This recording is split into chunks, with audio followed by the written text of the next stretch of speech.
Bismillah ar-Rahman ar-Rahim. Assalamu alaikum, dear viewers. So, this is the third episode on the issue of hijab. We have discussed Ustaz Ghamidi's point of view regarding hijab and, of course, some of the questions that have arisen on it. In this third episode, we will also take a look at some more questions that have arisen on his point of view, and we will also see the way he responds to them. The first question is about the word zina, which is used in verse 31 of Surah Nur. Of course, the words are La yubdina zinatahunna illa ma zahara minha. So the question arises that what exactly is the meaning of the word zina? Now, Imam Razi, a very celebrated commentator of the Quran, has said that the face is also part of the zina. So he says, Wal aqrab an al khalaqa dakhilatun fi zina, which means that the way a person is made, his or her appearance, of course, here we are talking about a woman's appearance, that is also included. In other words, a woman's face is also zina. This is Imam Razi's view. Ustaz Ghamidi says that this is linguistically untenable. It is linguistically incorrect. So, for example, Khalil Ahmad al-Farahidi, who is the author of the first famous lexicon of Arabic, which is called the Kitab al-Ain, he says that azina jami'un likulli ma yutazayyanu bihi. Similarly, Lisan al-Arab, Ibn Manzoor is his author, he says azina ma yutazayyanu bihi. And basically, both these statements imply that zina is something through which you embellish something, you add on something as an embellishment. Similarly, Taj al-Urus, it says azina bil kasr ma yutazayyanu bihi. Again, the same statement that something through which you adorn yourself, something through which you embellish yourself, and obviously it could refer to makeup, it could refer to jewelry, it could refer to your outer garment, but it cannot refer to the face per se. So the first question which Ustaz Ghamidi has answered, that the word zina cannot be linguistically applied on the word face. It must be applied to something which is added on as an embellishment. And hence jewelry or makeup, as far as the face is concerned, is the appropriate interpretation in this regard. The second question which has arisen on his stance is that the expression yaghuddu min absarihim of Surah Nur has sometimes been interpreted to mean that people should look at the ground. Basically, it is understood that it is used literally. So yaghuddu min absarihim would mean that men should stare down and not look at women directly. So we have Surah Hujurat, the third verse. It says, Inna allazina yaghudduna aswatahum inda Rasulillah ulaika allazina imtahanallahu qulubahum littaqwa. So the word Ghazza, you can see it appears here. It says, Allazina yaghudduna aswatahum. Those who lower their voices in the presence of God's Prophet. Similarly, in Surah Luqman, verse 19, the words are, Waqsud fi mashika waghduz min sautika, which means, and be modest in your gait and keep your voice low. Waghduz means sautika.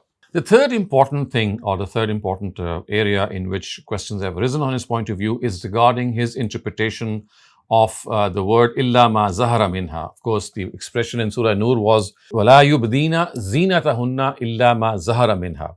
Ustaz Ghamidi has taken these words to mean what is customarily and generally revealed in accordance with Abdullah ibn Abbas's opinion.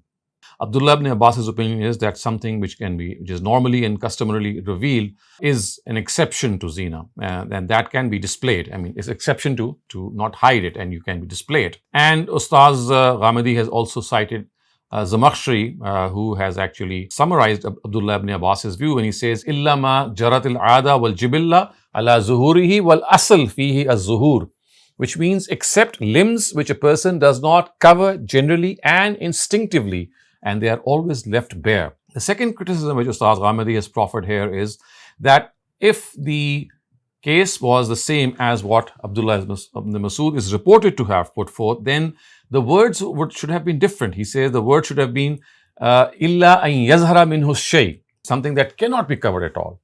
And this meaning of illa ma zahara minha, which means that things that are visible, is something that has been mentioned in the Quran as well. In this meaning, that we have Surah Anam. The verse is La taqrabul fawahisha ma zahara minha wa ma batan. Of course, it means that you do not go near lustful things, whether they are hidden or whether they are zahir, whether they are open. So illa zahir minha is what the implication is. Something which is automatically bared, something which is left to be there. You don't instinctively and customarily hide it. The fourth question regarding Ustad Ghamidi view is shaking hand with women.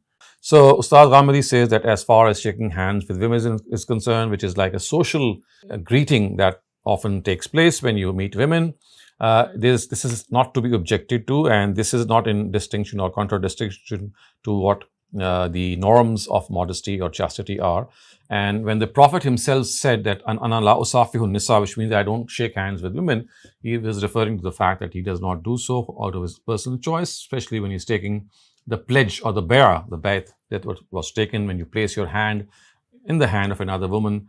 And that is something which the Prophet did not like, because of course in that case the hand is placed in the hand of another woman for a longer period of time, which is an extended period of time. Other than that, as far as shaking hands with women is concerned, because in the case of a normal greeting, this is done as a welcoming gesture, and it's just like a greeting gesture, and it has no sexual implication in it, and therefore it can in no way be objected to. The fifth thing which Ustad Ghamidi point of view, which is very important, is that the word parda or hijab, parda in Persian or in Urdu, hijab in Arabic, or because the word has also been adopted in English, it has not been used anywhere in the Quran to the effect that is normally it is interpreted to mean, which means that you have to be in seclusion or you have to observe certain norms. There is not a single place that it is mentioned in this meaning in the Quran. And so therefore he says that the right way to express these directives is not that these are directives of hijab or these are directives of parda. Basically, these are norms of gender interaction.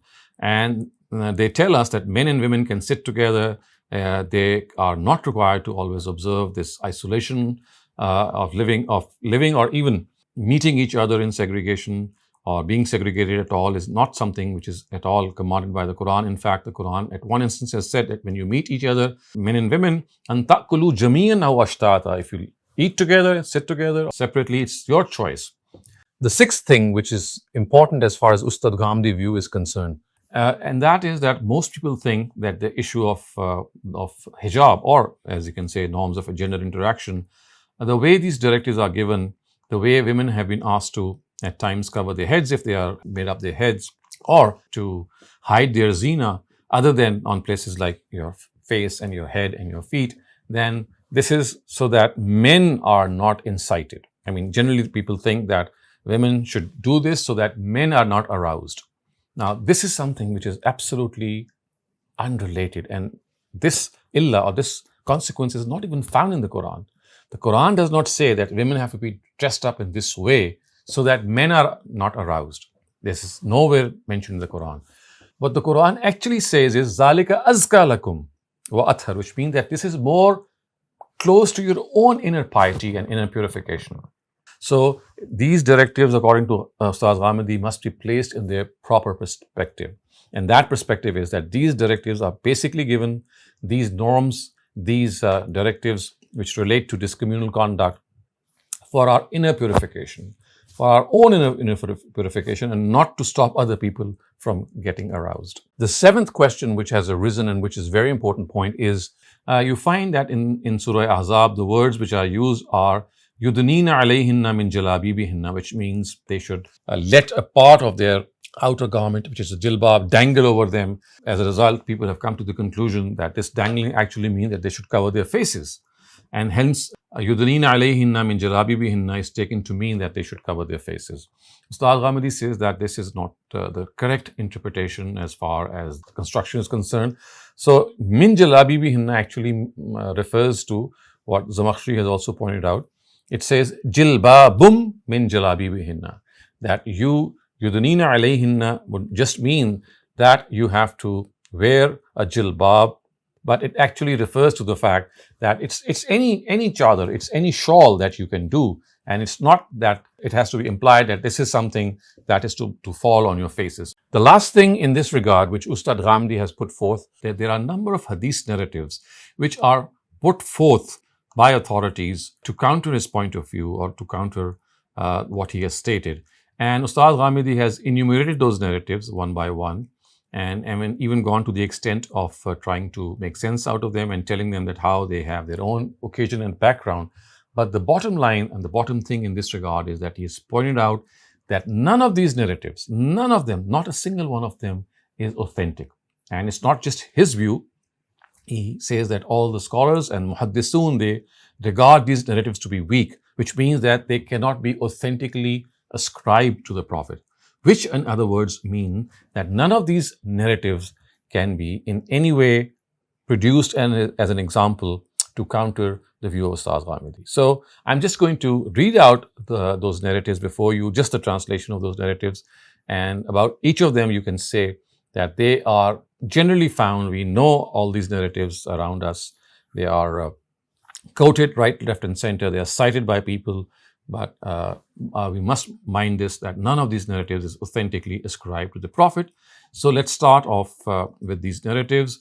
And the first of these narratives says that Salama said, I was with God's messenger along with Maimuna when Ibn Maktoum came to visit him. This incident took place after we had been ordered to observe hijab. So the Prophet said, hide yourselves from him. At this, we said, isn't he blind and cannot see? Because we know that Abdullah ibn Maktoum was blind. So she said that, isn't he blind? Thereupon the Prophet replied, are you both blind too? Can't you both see them? So Ustaz Ghamidi says that Muhaddisun have not accepted it, and hence it cannot be ascribed authentically to the Prophet. The second narrative is Qais ibn Shammas said, a woman called Khallad came to the Prophet with her face covered. She asked about her son who had been killed in a battle. At this, some companions of the Prophet remarked, you have come with face covered to ask about your son. Thereupon she replied, I have lost my son, not my modesty. So in other words, again, this narrative which is quoted in favor of the concept of hijab, which our traditional scholars are more used to, again, you can see that this narrative is not authentically ascribed. The third narrative in this regard, so its words are, Abu Usaid al-Ansari stated that he heard God's messenger say to women while he had come out of the mosque, whilst men and women were walking together on the pathways, withdraw to the rear, and you must not walk in the middle. You must walk on the sides. After that, women would walk touching the walls so much so their clothes would get stuck in them. This also is a weak narrative. The fourth narrative in this regard is actually on the authority of Hazrat Ali, and it is quoted by Al-Bazzar in his Musnad. And the words are, Ali reports that once he was with God's messenger when the latter asked, what is the best thing for a woman? At this, the companions remained silent. So when I returned home, I asked Fatima, what is the best thing for women? She replied, that unrelated men should not see them. Later, I mentioned this answer before God's messenger. Thereupon he replied, Fatima is part of my body.